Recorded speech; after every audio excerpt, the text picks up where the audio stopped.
അന്തരിച്ച നടൻ Kalabhavan നവാസിന്റെ postmortem Kalamassery medical കോളേജിൽ രാവിലെ 8:30 ആരംഭിക്കും. തുടർന്ന് ആലുവയിലെ വീട്ടിലേക്കും മൃതദേഹം എത്തിക്കും.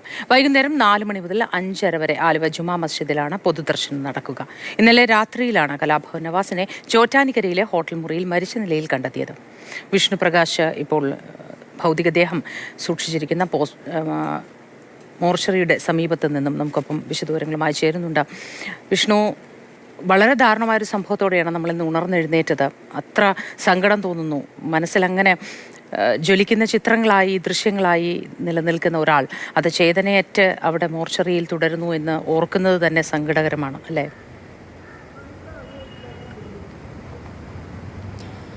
മോത്തി, തീർച്ചയായും ഏറെ ഞെട്ടലോടെയാണ് ഇന്നലെ ഈ ഒരു വാർത്ത ആദ്യം എല്ലാവരും കേട്ടത്. കാരണം അപ്രതീക്ഷിതമായിട്ടുള്ള ഒരു മരണമായിരുന്നു. ഇന്നലെ വരെ ആ ഒരു സിനിമയിൽ അഭിനയിച്ച് 4 തീയതിയാണ് നവാസിന് ഈ അഭിനയിച്ചുകൊണ്ടിരുന്ന സിനിമയിൽ അടുത്തൊരു ഷെഡ്യൂൾ ഉണ്ടായിരുന്നു. അപ്പോൾ അന്ന് കാണാമെന്നും പറഞ്ഞ് യാത്ര പറഞ്ഞ സെറ്റിൽ നിന്നും വിടവാങ്ങിയ ഒരു ആളായിരുന്നു അദ്ദേഹം.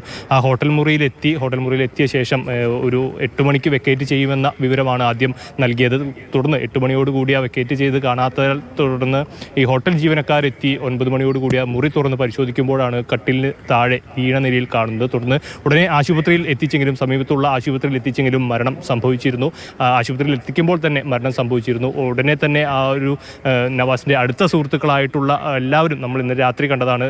ഓടി ആ രാത്രിയിലും വൈകിയ വേളയിലും എല്ലാവരും അടുത്ത് ഓടി എത്തുന്ന ഒരു കാഴ്ചയുണ്ടായിരുന്നു. അത്രയധികം സൗഹൃദ വലയങ്ങളുള്ള ഒരു വ്യക്തിത്വമായിരുന്നു നവാസ്. നമുക്കറിയാം, 1995 അദ്ദേഹം ആദ്യമായി സിനിമയിൽ അഭിനയിക്കുന്നത്. മിമിക്രിയിലൂടെ കടന്നു വന്ന് സിനിമയിലേക്ക് എത്തിയ ഒരു വ്യക്തിയായിരുന്നു. പക്ഷേ ഈ ഒരു കാലയളവിൽ 30 വർഷം നീണ്ടു നിൽക്കുന്ന ഒരു സിനിമാ കാലയളവിൽ ഏകദേശം 40ഓളം ചിത്രങ്ങളിൽ മാത്രമാണ് അഭിനയിച്ചിട്ടുള്ളത്. എങ്കിൽ പോലും എല്ലാവർക്കും സ്വീകാരനായിട്ടുള്ള ഓരോ അദ്ദേഹത്തിന്റെ ഒപ്പം പ്രവർത്തിക്കുന്നവർക്ക് നമുക്കെല്ലാം വീടുകളിലും വലിയ സജീവമായിരുന്നു അദ്ദേഹം. കലാഭവൻ നവാസ്, കലാഭവൻ എന്ന സ്ഥാപനം മലയാളിക്ക് സമ്മാനിച്ച നിരവധി മികച്ച കലാകാരന്മാരിൽ ഒരാൾ കൂടിയായിരുന്നു. ഒരുപാട് സ്റ്റേജ് ഷോകളിലൂടെയാണ് നമുക്കൊക്കെ അധികവും പരിചയം. സിനിമകളിൽ ഒരുപാടുണ്ട് എങ്കിൽ പോലും വിഷ്ണു പറഞ്ഞതുപോലെ വിഷ്ണു അവസാനം റൂമിലേക്ക് നടന്നു പോകുമ്പോഴും ഉല്ലാസവാനായിരുന്നു എന്നാണ് പറയുന്നത്. എല്ലാവരോടും സംസാരിച്ച് സന്തോഷത്തോടു കൂടിയാണ് റൂമിലേക്ക് പോയതെന്ന് പറയുന്നു. പിന്നീട് എന്താണ് സംഭവിച്ചത് എന്നതിൽ എല്ലാവരും വളരെ പകച്ചു നിൽക്കുന്ന ഒരു സമയം കൂടിയാണത്.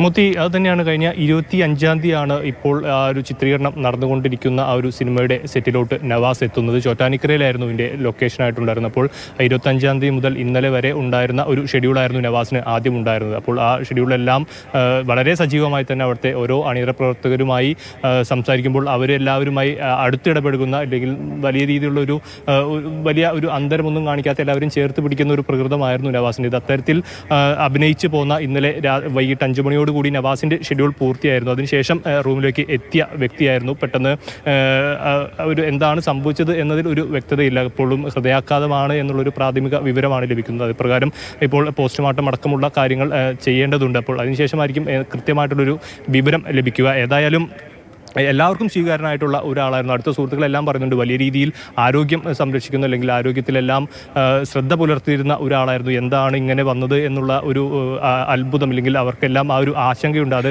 ഇന്നലെ തന്നെ അടുത്തെത്തിയ സുഹൃത്തുക്കൾ പങ്കുവയ്ക്കുന്നുണ്ട്. ഈ കോസ്റ്റ്യൂം ഡിസൈനറൊക്കെ ഇന്നലെ ഇതിന് ശേഷം നമ്മളോട് പ്രതികരിച്ചിരുന്നു. അപ്പോൾ അവർ പറഞ്ഞത് നമുക്ക് 4-ാം തീയതി കാണാം. ഇനിയിപ്പോൾ അടുത്ത ഷെഡ്യൂൾ വരുന്നത് 4-ാം തീയതിയാണ്. അപ്പോൾ ഇന്നലെ വൈകിട്ടോട് കൂടി ആലുവയിലാണ് ഇപ്പോൾ അദ്ദേഹം കുടുംബം ഒത്ത് താമസിക്കുന്നത്. അപ്പോൾ ആലുവയിലെ വീട്ടിൽ പോയി 4-ാം തീയതി ജോയിൻ ചെയ്യുമ്പോൾ കാണാം എന്നുള്ളൊരു അങ്ങനെ പറഞ്ഞ് വിടവാങ്ങിയ ആ സെറ്റിൽ നിന്നും മടങ്ങിയ ഒരാളായിരുന്നു. ഈ ഷൂട്ടിംഗ് തുടർന്നുകൊണ്ടിരിക്കുക തന്നെയായിരുന്നു. അപ്പോൾ രാത്രി 9 മണിയോടുകൂടി മറ്റുള്ളവർക്കെല്ലാം ഷൂട്ടിങ്ങുകളുണ്ടായിരുന്നു. അപ്പോൾ ആ സമയത്ത് ഈ ഒരു മരണവാർത്ത അറിയുന്നത് നവാസിന് ഒരു അപകടം പറ്റി എന്നുള്ളൊരു വിവരം അവർ പലരും അറിയുന്നത് ഷൂട്ടിംഗ് സെറ്റിൽ തന്നെ വെച്ചാണ്. പലർക്കും അത് ഉൾക്കൊള്ളാനുണ്ടായ ഒരു ബുദ്ധിമുട്ടുണ്ട്. അത് കാരണം നമ്മളെ കണ്ടു പിരിഞ്ഞ് അടുത്ത ദിവസം കാണാമെന്ന് പറഞ്ഞു പോയ ഒരാൾ പെട്ടെന്ന് ഇത്തരത്തിലൊരു മരിച്ചു എന്നുള്ളൊരു വിവരം അറിയുമ്പോൾ അവർക്കെല്ലാം ഞെട്ടലുണ്ട്. ഇന്നലെ നമ്മൾ ആ ആശുപത്രിയിൽ തന്നെ കണ്ടതായിരുന്നു. ധാരാളമായിട്ടുള്ള ആളുകൾ, ഈ മിമിക്രി രംഗത്ത് നിന്നുള്ളവരും സിനിമാ മേഖലയിൽ നിന്നുള്ള ആളുകളടക്കം ആ ആശുപത്രിയിലേക്ക് എത്തിയിരുന്നു. അവരാണ് പിന്നീട് ആ ചോറ്റാനിക്കരയിലെ ആശുപത്രിയിൽ നിന്നും കളമശ്ശേരി മെഡിക്കൽ കോളേജിലോട്ട് ഇപ്പോൾ മൃതദേഹം എത്തിച്ചിരിക്കുന്നത്. നേരത്തെ സൂചിപ്പിച്ചതുപോലെ വടക്കാഞ്ചേരിയിലായിരുന്നു ജനനമെങ്കിലും പിന്നീട് ഒരു 1990-കളിൽ കൊച്ചിയിലേക്ക് എത്തി കലാഭവനിലൂടെ വന്ന് കലാഭവൻ വഴി അങ്ങനെ സിനിമയിലെത്തിയ വ്യക്തിത്വമായിരുന്നു. എല്ലാ നഗരത്തിൻ്റെ എല്ലാം ഒരു തിരക്കിൽ നിന്നൊക്കെ മാറി ഒരു ഒതുങ്ങിയ സ്ഥലത്ത് ജീവിക്കണമെന്നുള്ള ആഗ്രഹങ്ങളുള്ള വളരെ ഒരു സാധാരണക്കാരായി തന്നെ ഒരുപാട് ബന്ധങ്ങൾ കുറേ കാലങ്ങളായി സ്റ്റേജ് പ്രോഗ്രാമുകളിലൂടെ, സിനിമകളിലൂടെയൊക്കെ പ്രവർത്തനം മുന്നോട്ട് കൊണ്ടുപോയിരുന്ന ഒരാളെന്നുള്ള നിലയിൽ ഒരുപാട് ബന്ധങ്ങളുണ്ടായിരുന്നു.